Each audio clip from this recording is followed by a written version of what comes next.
Tayo po'y manalangin. Aming Diyos na makapangyarihan sa lahat,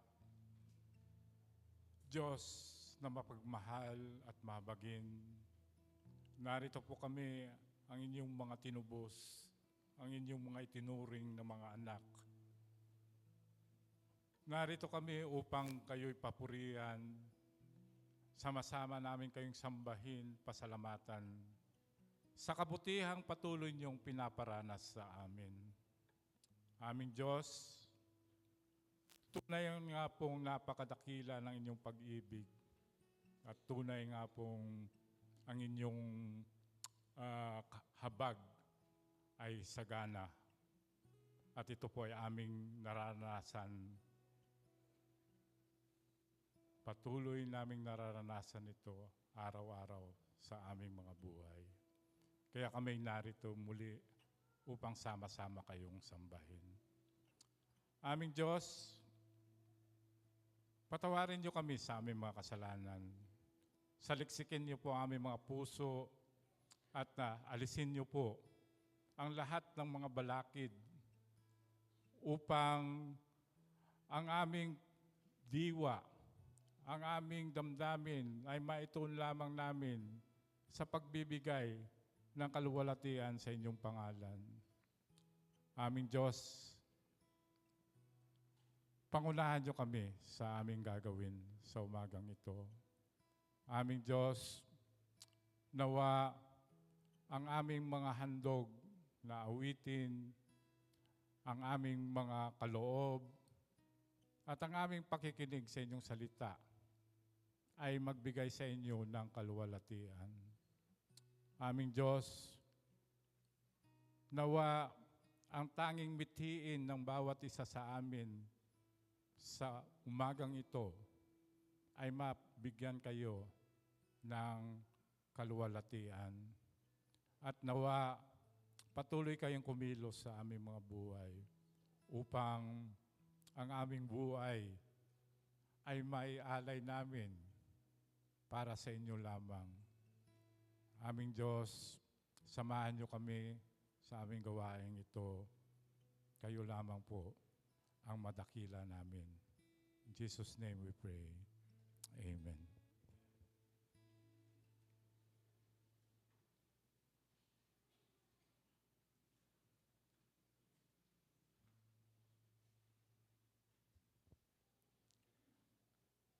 Come, let us sing for joy to the Lord.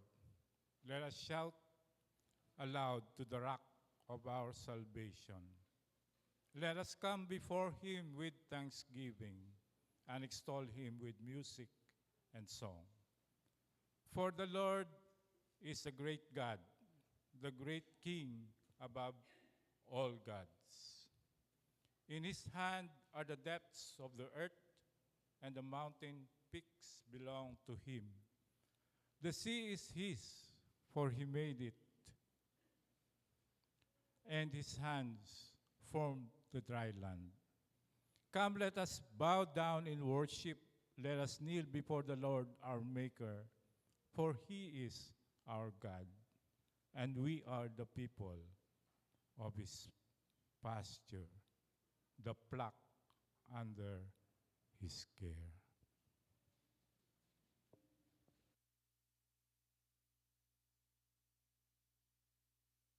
Let us all rise at sama-sama po tayong umawit sa ating Panginoon as we offer our praise and worship sa ating Panginoong Diyos. In a loud voice they were saying, "Worthy is the Lamb who was slain to receive power and wealth and wisdom and strength and honor and glory and praise." Then I heard every creature in heaven and on earth and under the earth and on the sea, and all that is in them, saying, "To him who sits on the throne and to the Lamb be praise and honor and glory and power forever and ever."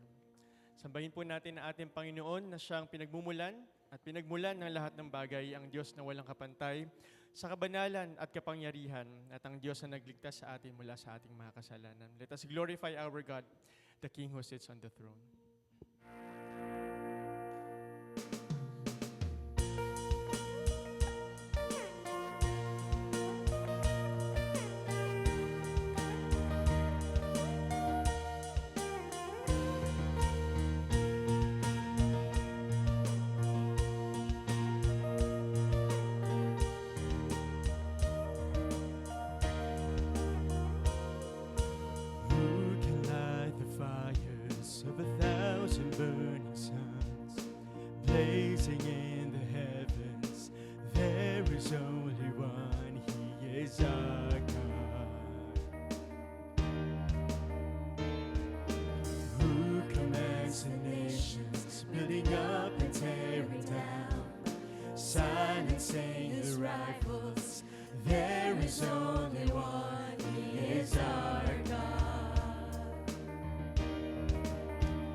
us with kindness. There is only one, He is our God. He is our God. You alone are holy, Lord. Holy, you alone are holy, matchless in your glory. No one you are worthy. Like you, Worthy, you alone are worthy. We adore you only, holy God.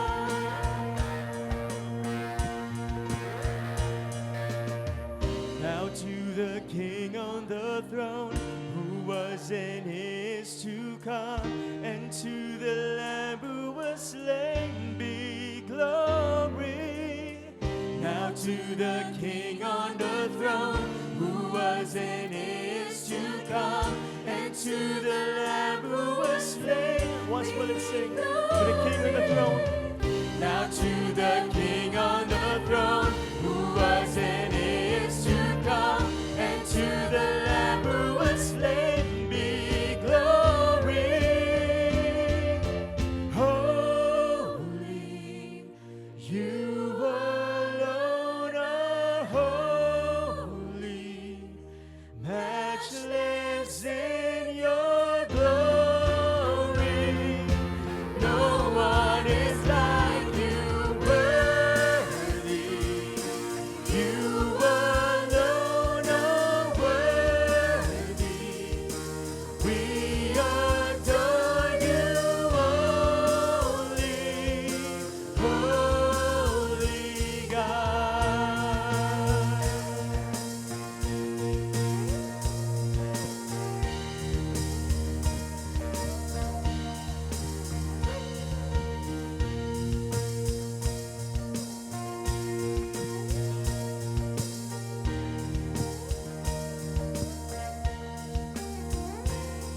For in him all things were created, things in heaven and on earth, visible and invisible. Whether thrones or powers or rulers or authorities, all things have been created through him and for him. He is before all things, and in him all things hold together.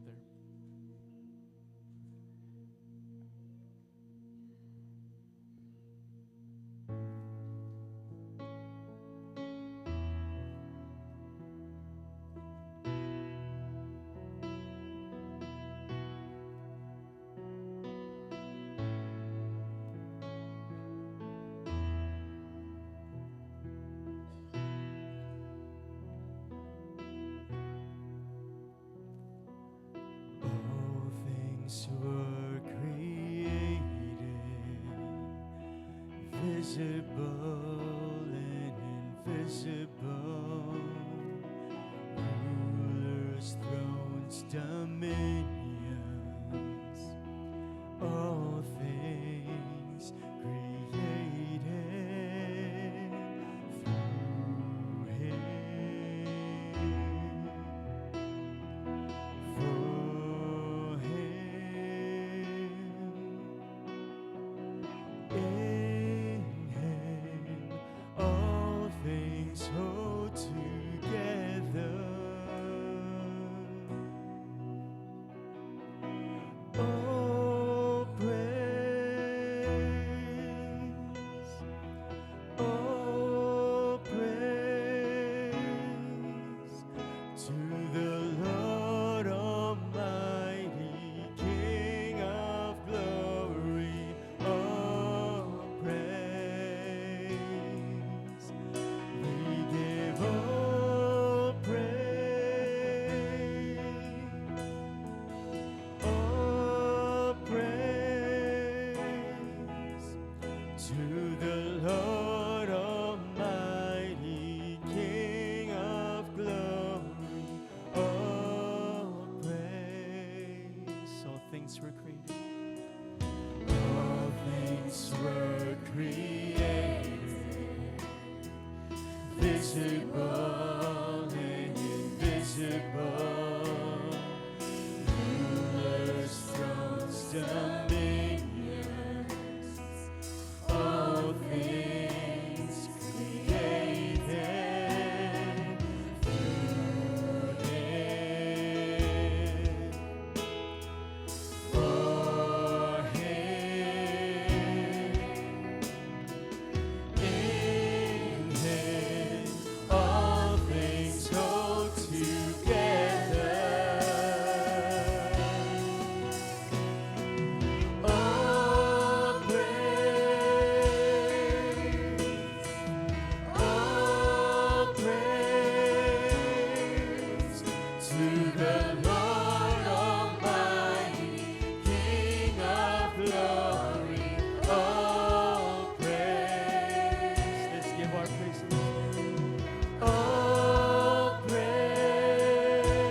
things made for him, all things made through him, all things made by him, the Lord of it. All things made for him, all things made through him, all things made by him, the Lord of it all.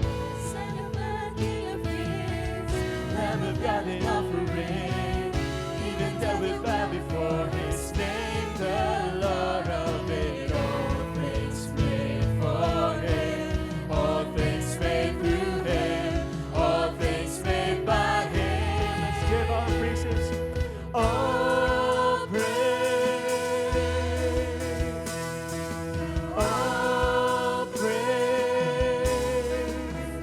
to the Lord Almighty, King of glory.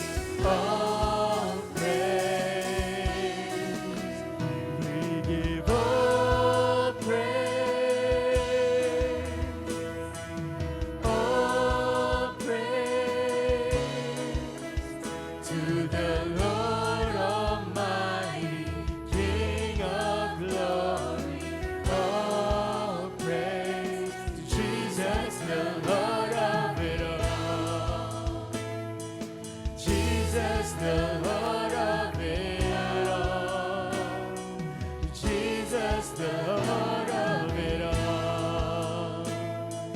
Jesus, the Lord of it all.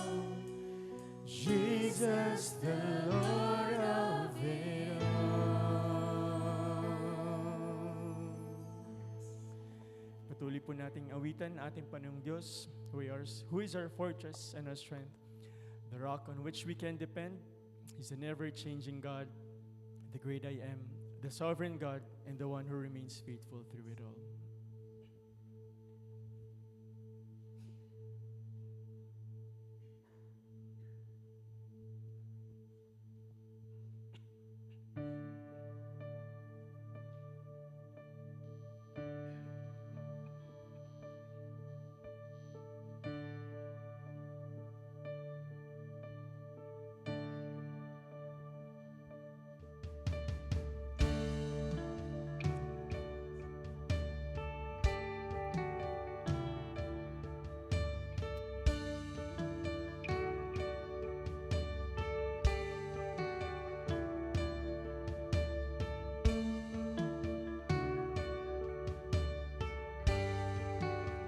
Let us worship our Creator.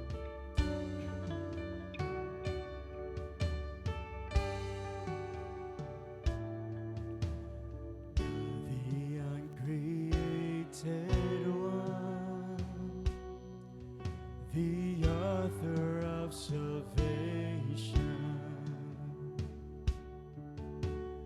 ruled the laws of space and time, and fashion worlds with his design. The one whom angel hosts reveal, hung the stars like chandeliers, numbered every grain of sand, knows the heart of every man. He is King forever. He is King forever. He is King forevermore.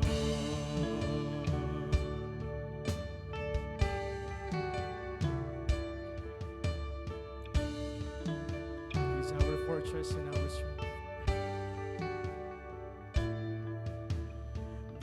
Our fortress and our strength, the rock on which we can depend, matchless in his majesty, his power and authority, unshaken by the schemes of man, never changing grace.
joy in everlasting life. All is love and faith beside. Justice rose and praises rise at the name of Jesus Christ. King of kings forever, King of kings forever, King of kings forevermore. You are King of kings forever, King of kings forever, King of kings forevermore.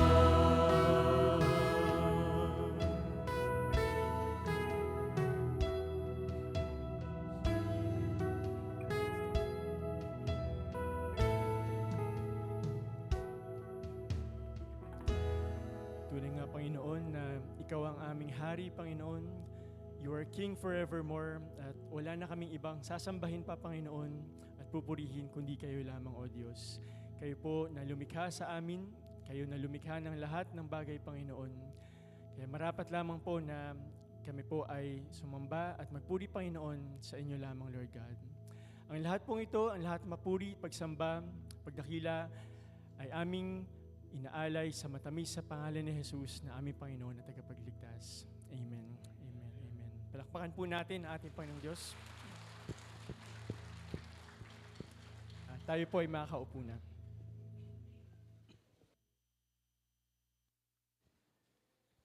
Ngayon naman ay tinatawagan ko yung mga kabataan pumunta dito sa harap para ipanalangin namin kayo bago kayo pumunta sa inyong Sunday school.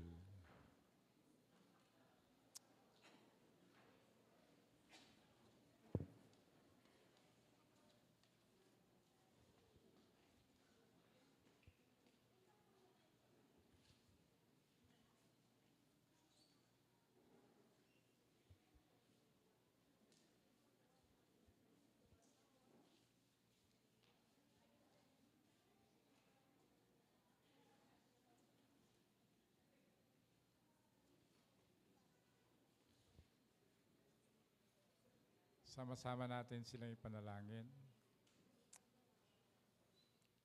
Dakilang Diyos, kami po'y nagpapasalamat sa mga buhay ng mga kabataang nasa aming harapan. Tunay nga po na sila ay inyong kaloob at nagbibigay sa amin ng kagalakan, lalong-lalo na po sa kanilang magulang.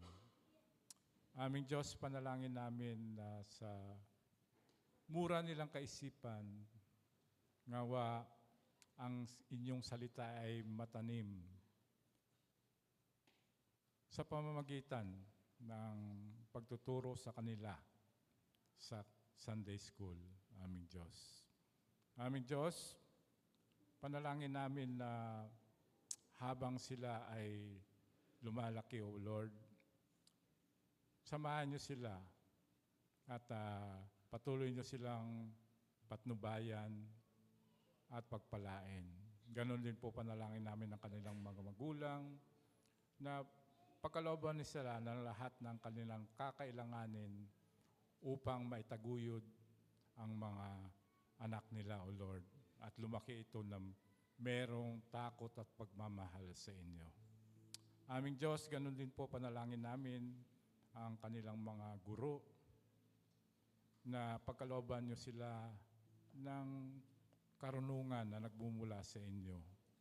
At ganoon din po, pagkalooban nyo sila ng pagtsatsaga, pag-uunawa, upang magabayan nila ang mga batang ito sa kanilang murang kaisipan, ay maitanim na ang inyong salita, makilala nila kayo, at sa tamang panahon ay tanggapin kayo bilang kanilang Panginoon at ialay ang kanilang buhay sa paglilingkod sa inyo. Ang lahat ng ito ay aming panalangin sa pangalan ng inyong anak na si Jesus. Amen.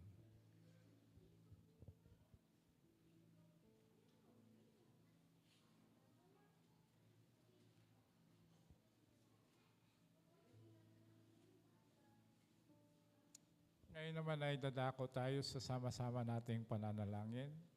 Ito po ang ating mga ipapanalangin. Sama-sama nating ipanalangin sa Panginoon na pagkalooban niya tayo ng pusong lubos na nagtitiwala sa kanyang kapangyarihan. Sa kabila ng mga kaguluhan, kapighatian, kahirapan at kasamaan na nangyayari sa ating kapaligiran ngayon. Ganon din panalangin natin na pagkalooban niya tayo ng boldness at confidence na ipahayag ang magandang balita. Ganon din, pagkalooban niya tayo ng ibayong kaalaman at karunungan upang lalo nating makilala siya sa kanyang kaluwalhatian. At turuan niya tayo sa pamamagitan ng banal na Espiritu ng kanyang salita na maunawaan at magpasakop ng lubusan sa kanyang kalooban at ihanay o i-align po ang ating mga mithiin o aspirations sa kanyang banal na panukala o divine purpose. Sige po, sama-sama tayong manalangin.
Tayo po'y manalangin.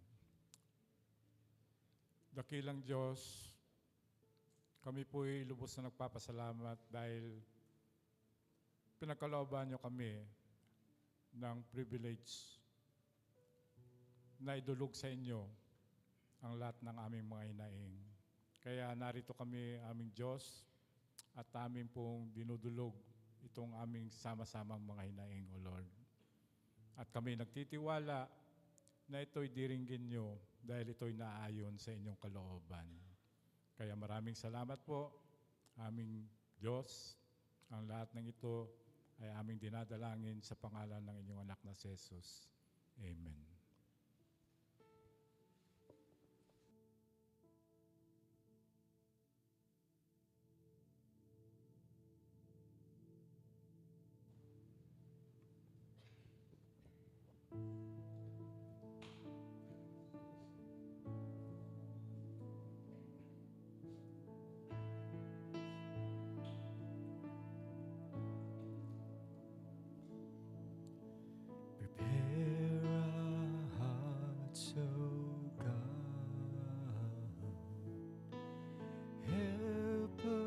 to receive. Break the hard and stony ground. Help our unbelief. Plant your word down deep in us. Cause it to bear fruit. Open up our ears to hear. Lead us in your truth. Show us Christ.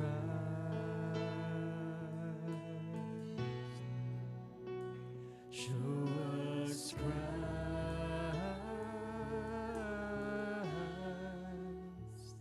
Oh God, reveal your glory through the preaching of your word, until every heart confesses Christ is Lord.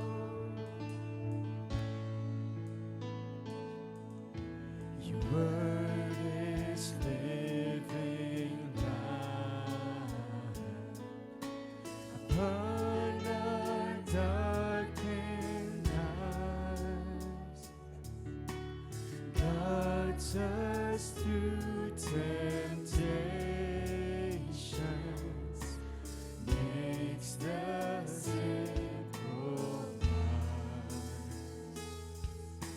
Your word is food for famished ones, freedom for the slave, riches for the needy soul. Come speak to us today. Show us Christ.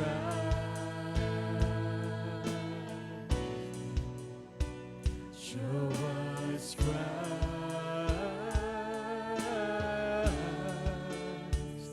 Oh God, reveal your glory through the preaching of your word, until every heart confesses Christ is Lord. Where else can we go, Lord? Where else can we go? You have the words of eternal life. Where else can we go, Lord? Where else can we go? You have the words of eternal life. Where else can we go, Lord? Where else can we go? You have the words of eternal life. Where else can we go, Lord? Where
Tayo po'y tumayong lahat.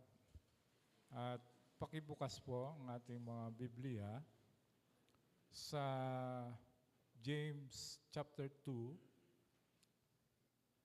verses 1 to 13.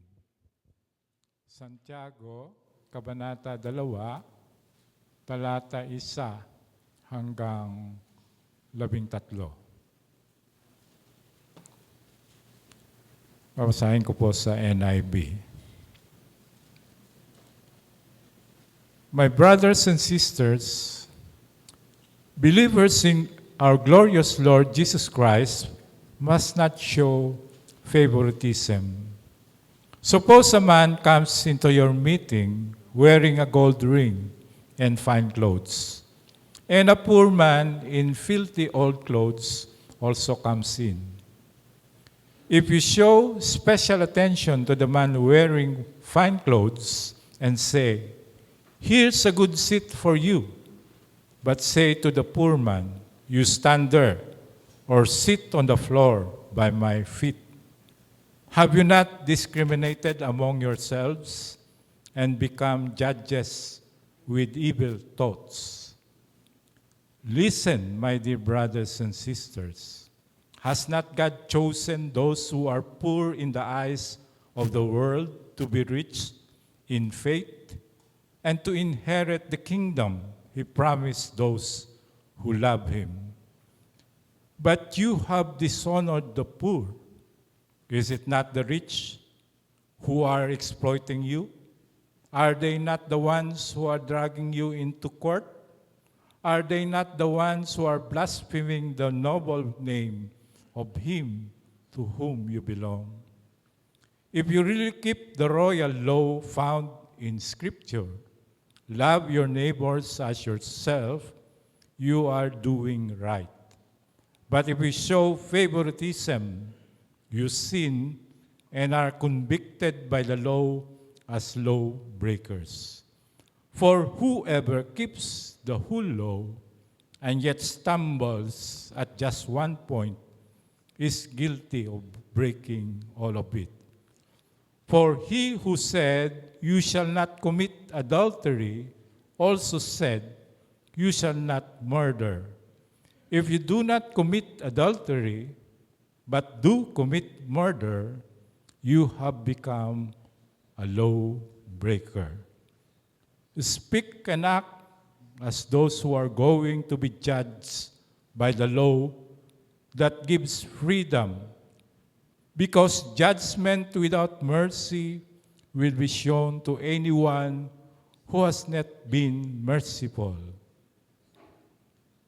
Mercy triumphs over judgment. Makakaupo na po tayo.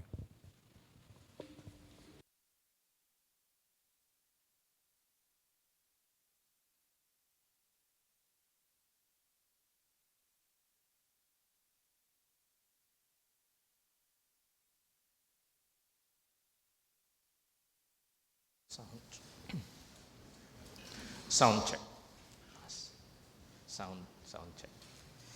Magandang umaga po.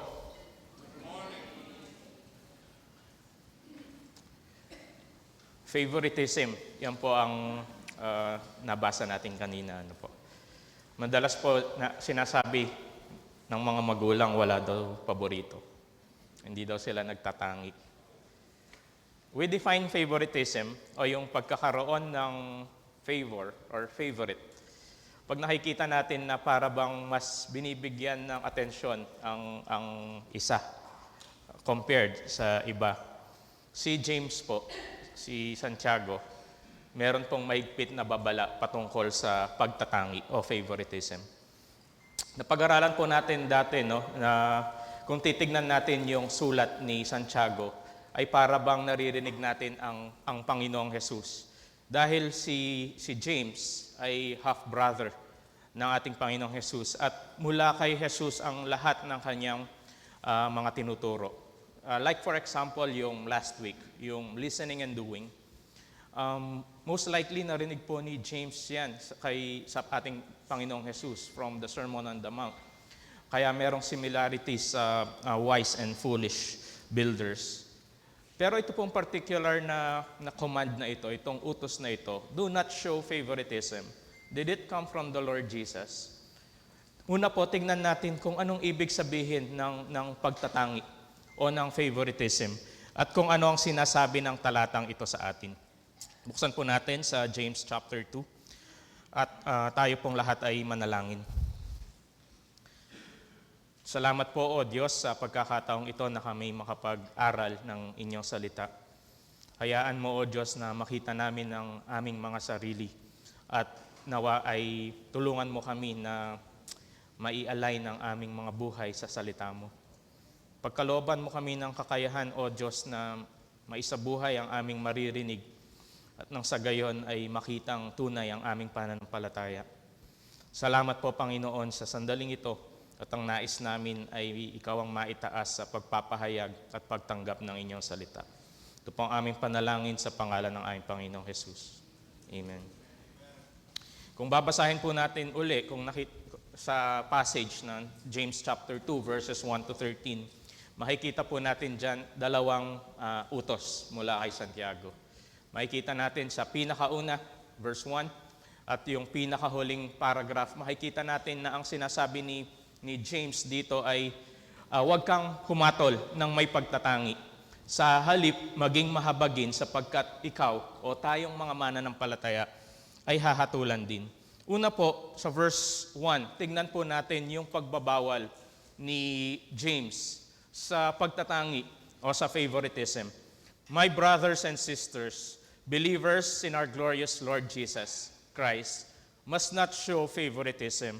Para sa atin, tinatag natin as favoritism. Like for example, nakita niyo ako na lagi kong sinasamahan si ganito or lagi ko siyang ina-assign for a particular task or lagi kong binibigyan ng attention. For us, that is favoritism. Pero ito po, yung po ba yung klase ng gawa na kinokondena ni Santiago sa talatang ito? Tingnan po natin. Kasi kung babasahin natin later doon sa passage na ito, makikita natin heavy, sobrang bigat ng kasalanan ito. So masasabi natin, this is not the favoritism that we know. Yung karaniwan na pag-intindi natin sa salitang pagtatangi o favoritism. Maybe, for a lack of a better term, the scholars use favoritism. But if we look at the original translation, makikita po natin, hango ito sa salita na ang ibig sabihin ay pagtrato sa tao base sa panlabas na anyo. Or yung status, yung yaman, yung itsura o position. So once na ang isang tao ay binabase natin ang pagtrato sa kanyang pisikal na kaanyuan, sa kanyang pinanggalingan, sa kanyang estado sa buhay, sa kanyang posisyon sa lipunan, then that is favoritism. Tingnan po natin ng maigi ang kanyang halimbawa. Ang halimbawa ni James dito sa talatang ito. Verse 2. Suppose a man comes into your meeting wearing a gold ring and fine clothes, and a poor man in filthy old clothes also comes in. If you show special attention to the man wearing fine clothes and say, here's a good seat for you, but say to the poor man, you stand there, or sit on the floor by my feet, have you not discriminated among yourselves and become judges with evil thoughts? So based on this example, favoritism is showing special attention to one and discriminating the other one. Para kay James, once na ginawa natin yon, we are discriminating. And once we are discriminating, ang sabi ni James, tayo ay nagiging judges with evil thoughts. Or humahatol tayo ng mali. So it's more than just showing special attention per se. It's showing favor to one and discriminating the other one on the basis of appearance. So, hindi po dapat, sabi ni James, hindi dapat makikita ang ganitong uri ng panghusga sa mga sumasampalataya kay Kristo. Hindi lang po yan masamang ugali dahil hindi yan, taliwas po yan sa kalooban ng Diyos na tumitingin hindi sa physical na kaanyuan, kundi tumitingin sa puso ng tao. So hindi po tama sa loob ng church na may pinapaboran ka at kinamumuhian ka. Sasabihin po natin, well, hindi ko naman kinamumuhian yan. Sadyang, nagkakasala kasi yan eh. Kaya, ganito ang trato ko sa kanya dahil matigas ang ulo niyan. Let us strike the balance po. Tingnan po natin ang pinanggagalingan ni James. Again, kung aaralin natin ang sulat ni James, ito po ay para sa mga scattered tribes of Israel. So meron silang basis, merong basis si James. Sabi natin kanina na galing sa Panginoong Jesus ang halos tinuturo ni James, pero alam ng mga Hudyo ang batas. So silipin po natin ang pinanggagalingang batas ni James sa Leviticus chapter 19. Do not pervert justice.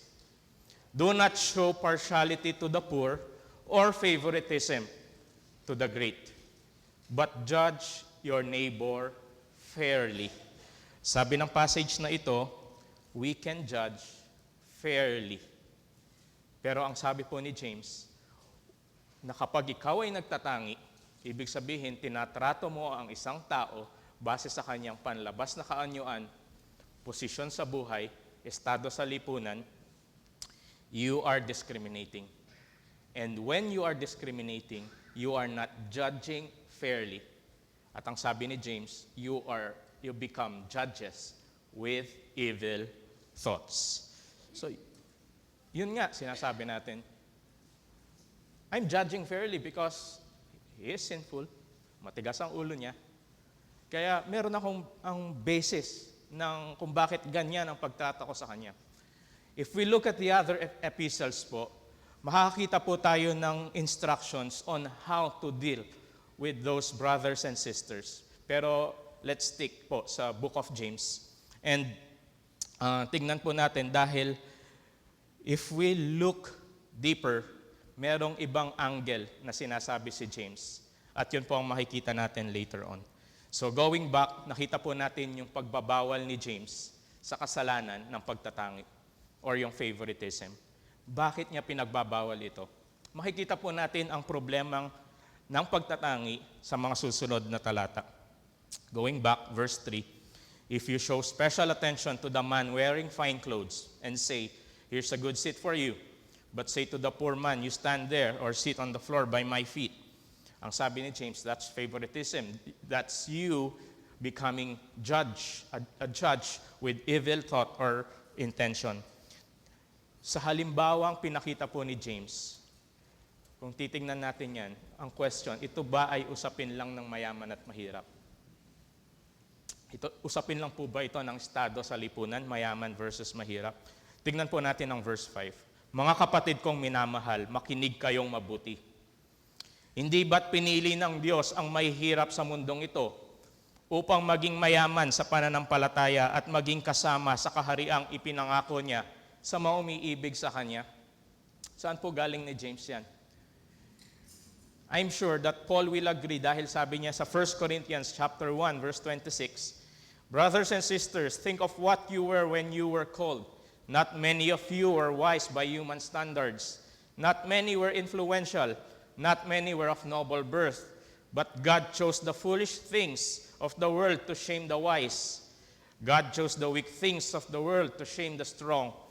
God chose the lowly things of this world and the despised things and the things that are not to nullify the things that are, so that no one may boast before Him. But James, malamang, most likely, ito pong sinasabi ni James sa verse 5 ay narinig niya sa ating Panginoong Jesus.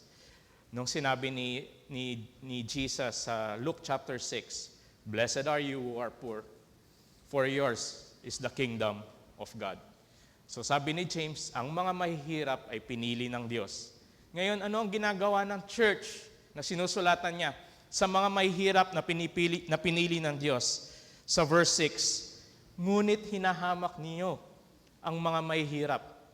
Itong mga mahihirap, pinili ng Diyos, anong ginagawa ninyo? Hinahamak ninyo. Ngayon po, tingnan po natin, that's for the poor. Yan po ang mga may hirap at ang ginagawa ng church sa mga may hirap. Tingnan po naman natin ang mga mayayaman. Verse 6b, hindi ba't ang mayayaman ang umaapi sa inyo at sila ang kumakaladkad sa inyo sa hukuman? Is it not the rich who are exploiting you? Are they not the ones who are dragging you into court? Are they not the ones who are blaspheming the noble name of Him to whom you belong? So, sabi ni James, itong mga mayayaman na ito, they exploit you, they drag you to the court, they blaspheme the name of the Lord. So, anong ginagawa niyo sa mga mayayamang ito? Kung titingnan po natin yung kasamaan o kasalanan ng mga mayayamang ito, makikita natin na talagang binibigyang diin ito ni James sa panahong ito. Dahil kung pagtatalan tayo very quickly sa chapter 5, makikita natin yung buhay ng mga mayayamang ito. Sabi niya, listen, rich people, weep and wail because of the misery that is coming on you. Your wealth has rotted and moths have eaten your clothes. Your gold and silver are corroded. Their corrosion will testify against you and eat your flesh like fire. You have hoarded wealth in the last days. Look, the wages you failed to pay the workers who mowed your fields are crying out against you. Exploitation.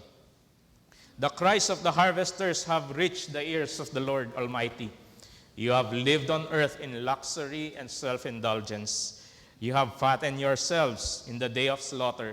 You have condemned and murdered the innocent one who was not opposing you. So there is an oppression happening. Meron pong talamak talaga ang ginagawa ng mayayaman sa mga mahihirap na ito na pinili ng Diyos. And alam niyo po ang worse? The church shows favor to the evil rich who exploits, drag them into court, and blasphemes the name of the Lord, and they discriminate the poor who deserves mercy. So yan po ang nangyayari sa panahon niyan ni James. So there's a deeper problem of favoritism coming from the original translation, which is treating people based on their appearance, status, position. So, sasabihin natin, are we doing the same? Ang church ba natin ngayon, ginagawa ba natin ito? Probably not. We hope hindi po. Pero yan ang halimbawang ginamit ni James sa pagtatangi. Take note po natin, ito ay example ni James based on their context sa mga nangyayari sa kanila. Pero yung instruction, yung command ay very clear pa rin. Do not show favoritism. Huwag hatulan ang kapatid base sa estado, itsura, pinag-aralan o posisyon. Hindi po dapat makikita ito sa church among us, believers of the Lord Jesus. So, nakita po natin yung pagbabawal ni James sa kasalanan ng pagtatangi. Nakita natin yung problema ng pagtatangi. Ngayon, tignan po natin as we move forward. Ano ang basis ni James sa utos na ito? Sabi po ng verse 8, if you really keep the royal law found in the scripture, love your neighbor as yourself, you are doing right. But if you show favoritism, you sin and are convicted by the law as lawbreakers. Ano po yung implication yan? Verse 10. For whoever keeps the whole law and yet stumbles at just one point is guilty of breaking all of it. For he who said, you shall not commit adultery, also said, you shall not murder. If you do not commit adultery, but you commit murder, you have become a lawbreaker. So when you show favoritism, you break the royal law. And when you break the royal law, you are similar to those who are breaking the commandment na you should not commit adultery, you should not commit murder. So, dinadala po tayo sa same level as those criminals. So, this is the basis the royal law, ang sinabi ni James. Yan po ang tawag ni James dyan. Kasi, kung maalala nyo po, tinanong ang Panginoong Jesus ano ang greatest commandment and ano ang second greatest commandment. The second greatest commandment, love your neighbor as yourself. So, again, ano po ang pagtatangi?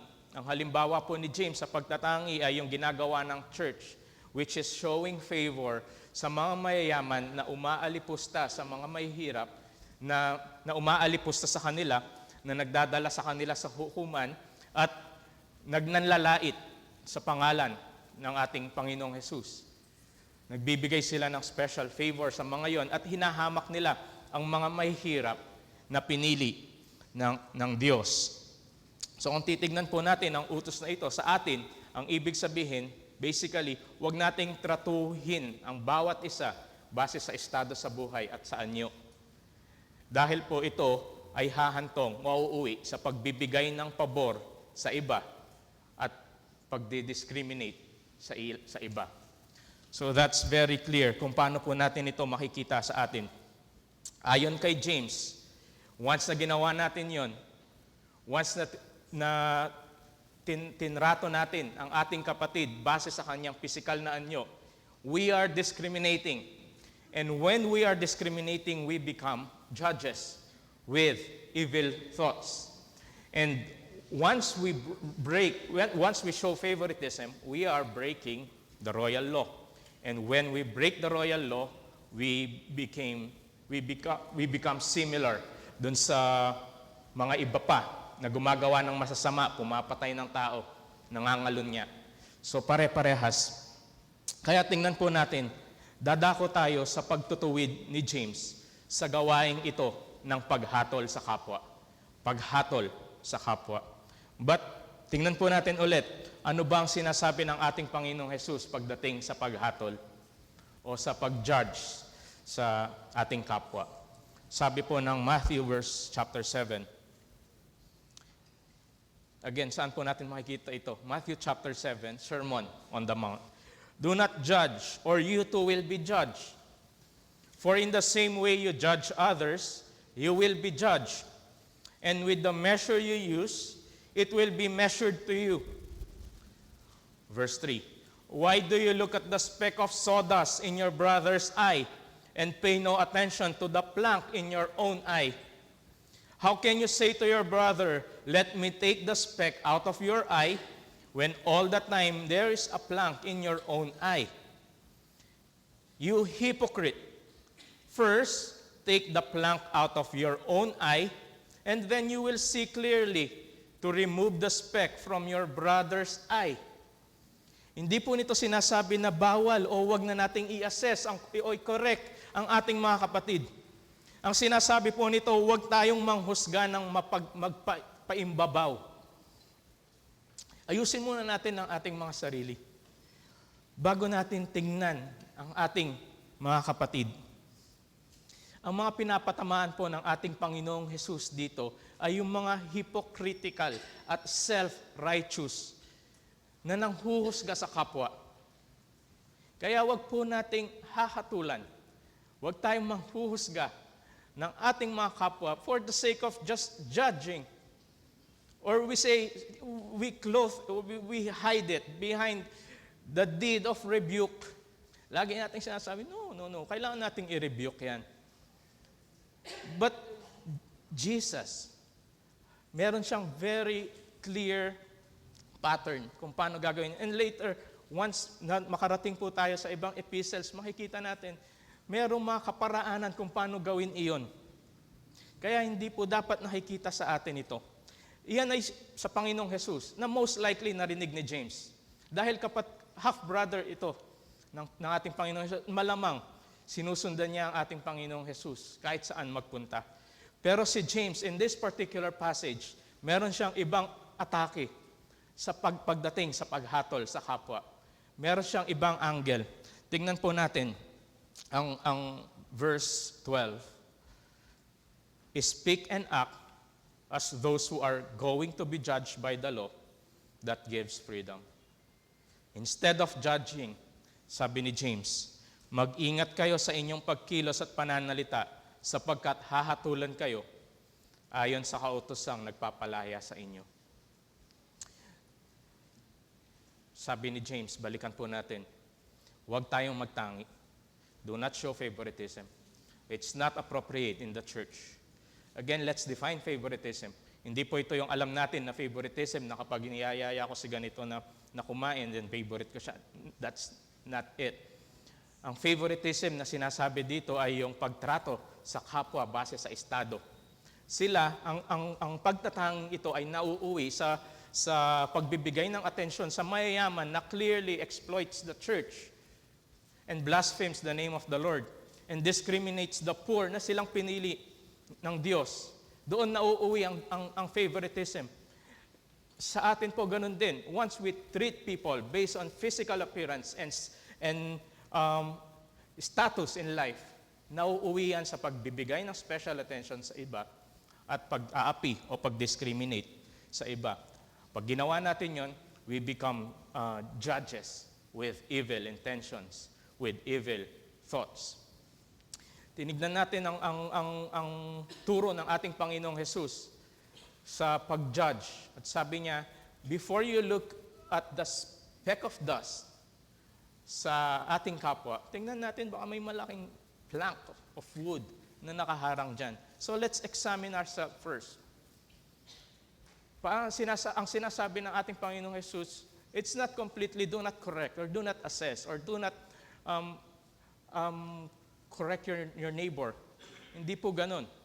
Ang sinasabi ng ating Panginoong Jesus, clear the plank of wood in our eyes and then remove the speck of dust sa mata ng ating mga kapatid. That's the teaching of our Lord Jesus Christ. Pero in this particular passage, si James, meron siyang ibang angle. Ang sinasabi niya, well, instead of judging, speak and act as those who are going to be judged by the law. Instead of judging, mag-ingat kayo sa inyong pagkilos at pananalita sa paghatulan kayo ayon sa kautosang pagpapalaya na ito. So anong gagawin natin? Hindi na natin ko-correct hindi na ba natin i-hold accountable ang ating mga kapatid sa pagkilos nila? Hindi po ganun. Kasi after this, later, probably next week, si James, sinasabi niya, yung faith tsaka yung deeds, dapat magkatugmay ang mga yan. So in this passage, let's look at this. Itong sinasabi ni James, speak and act as those who are going to be judged by the law. Ano po ang reason ni James dito? Verse 13, because judgment without mercy will be shown to anyone who has not been merciful. Judgment without mercy will be shown to anyone who has not been merciful. So let's think. Pag-isipan po nating mabuti. Let us examine ourselves. Most of the time, we accuse our brothers and sisters as if hindi tayo mahuhulog sa similar sin or similar temptation. We are acting as if we are too strong. Na we are immune to temptations and sin. That's why siguro po yung iba, they have the courage because they feel confident that they will not fall. But meron pong very clear warning si Paul concerning that. Even James, ang sabi po ni James sa chapter 3, we all stumble in many ways. Sabi po ni Paul, if you think you are standing firm, be careful that you don't fall. Sabi niya sa Galatians chapter 6, if anyone is caught in any transgression, you who are spiritual should restore him in a spirit of gentleness. Keep watch on yourself, lest you too be tempted. So, nandun yung possibility that we might fall. So, instead of acting as judges, speak and act as though you will be judged. Hindi po ba nakakatakot ang warning na ito? We will be judged. Then why are we so quick to judge as if we did not receive mercy in the first place? Bakit napakadali po sa atin na manghusga na para bang hindi tayo nakaranas ng pagpapatawad at habag? Tingnan po natin itong parable ng ating Panginoong Jesus. Peter came to Jesus and asked, Lord, how many times shall I forgive my brother or sister who sins against me? Up to 7 times?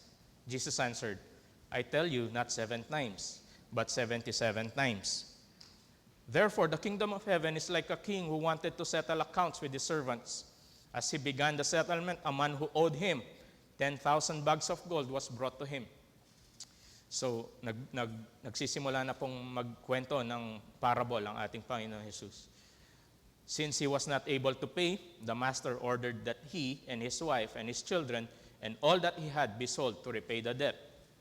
Verse 26, at this, the servant fell on his knees before him. Be patient with me, he begged, and I will pay back everything. The servant's master took pity on him, canceled the debt, and let him go. Alam po natin ang story nito. Nung pinalaya siya sa kanyang pagkakautang, naglakad siya, nakasalubong siya ng may utang sa kanya. At ano pong ginawa niya? He refused. Instead, he went off and had the man thrown into prison until he could pay the debt.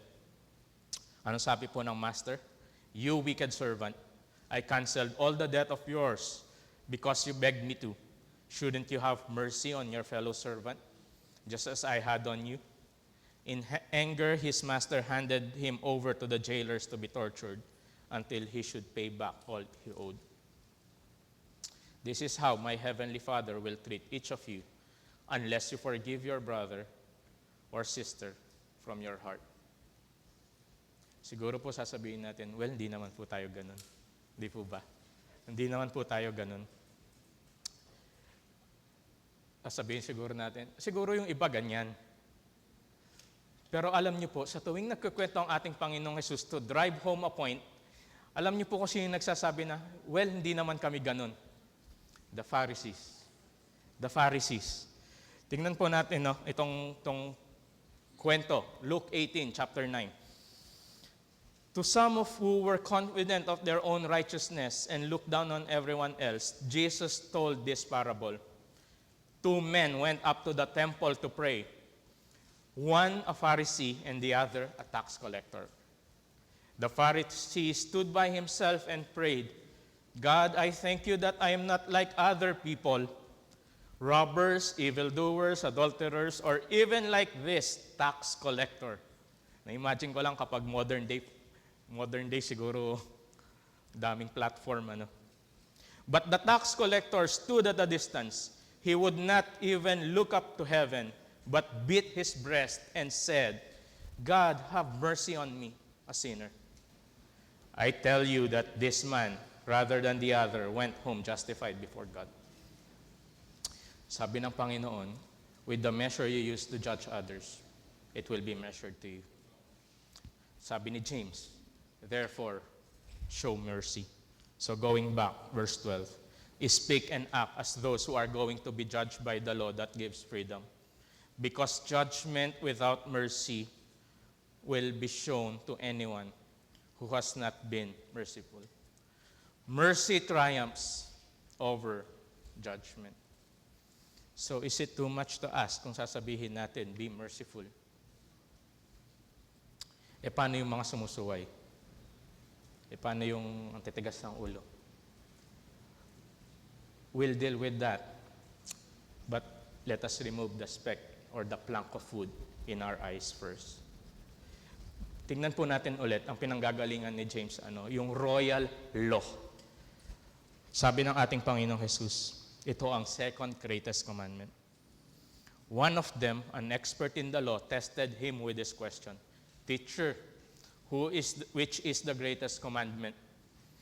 Jesus replied, love the Lord your God with all your heart and with all your soul and with all your mind. This is the first and greatest commandment.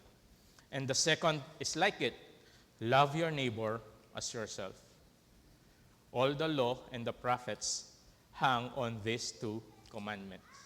Narinig ng mga teachers of the law yan, ng mga expert of the law, yung love your neighbor as yourself. Kaya sa ibang gospel po, nagtanong sila, who is our neighbor? Sino ang ating mga kapatid? Who is our neighbor? Tingnan po natin ang Luke chapter 10, verse 25. One occasion, an expert in the law stood up to test Jesus. Teacher, what must I do to inherit eternal life? What is written in the law? He replied. How do you read it? Love the Lord your God with all your heart, with all your soul, with all your strength, and with all your mind. And love your neighbor as yourself. You have answered correctly, Jesus replied.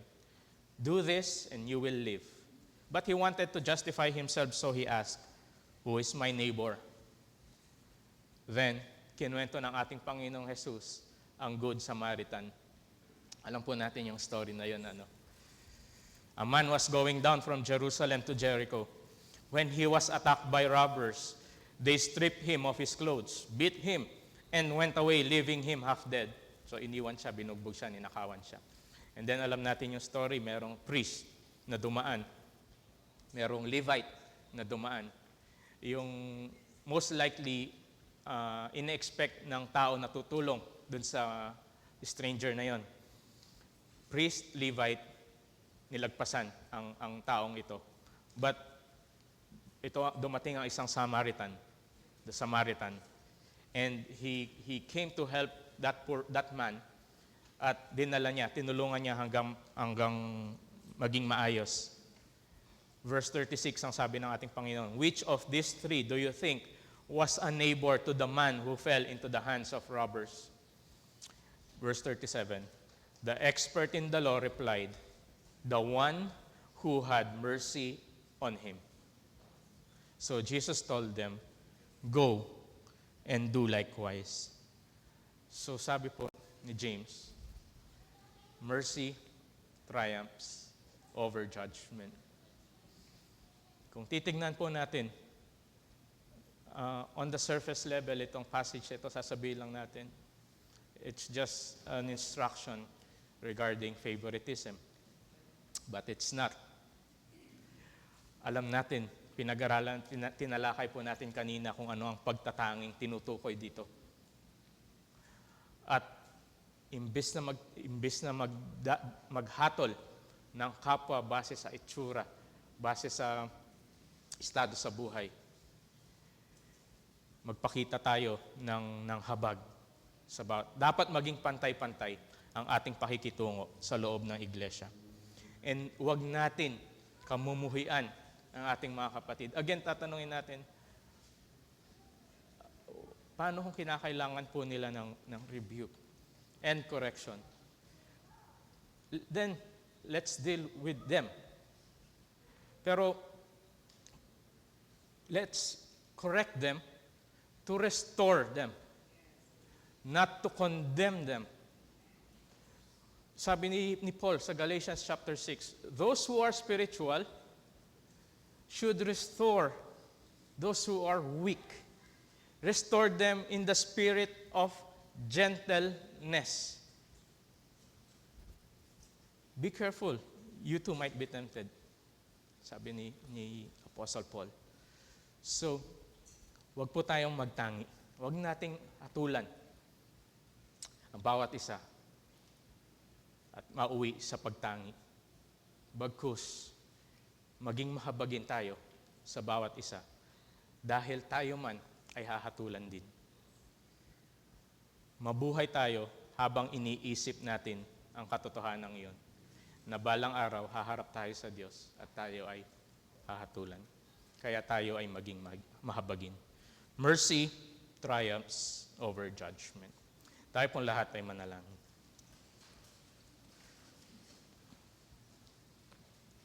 Aming Diyos, patuloy kaming lumalapit sa inyo at kami po'y humihingi ng kakayahan na maisabuhay at maisaayos ang aming kanya-kanyang buhay nang naayon sa inyong kalooban. Salamat po, O Diyos. Ito po ang aming panalangin sa pangalan ng aming Panginoong Jesus. Amen.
yours forevermore.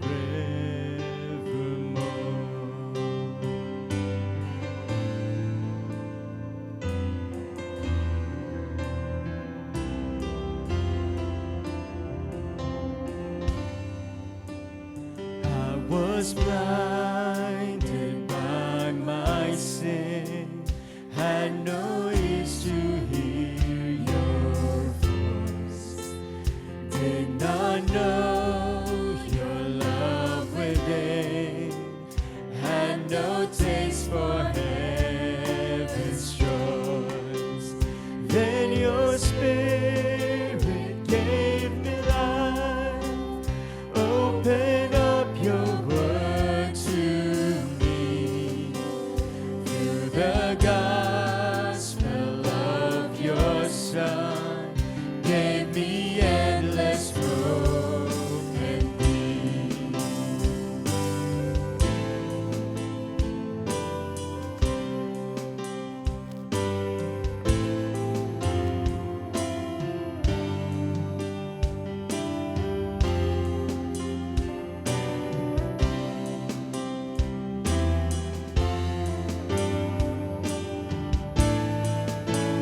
Help me now to live a life that's dependent on your grace. Keep my heart and guard my soul from the evils that I've faced. You are worthy to be praised with my every thought and deed. Oh, great God of highest heaven, glorify your name through me. You are worthy to be praised with my every thought and deed. Oh, great God of highest heaven, glorify your name through me. Oh, great God of highest heaven, glorify your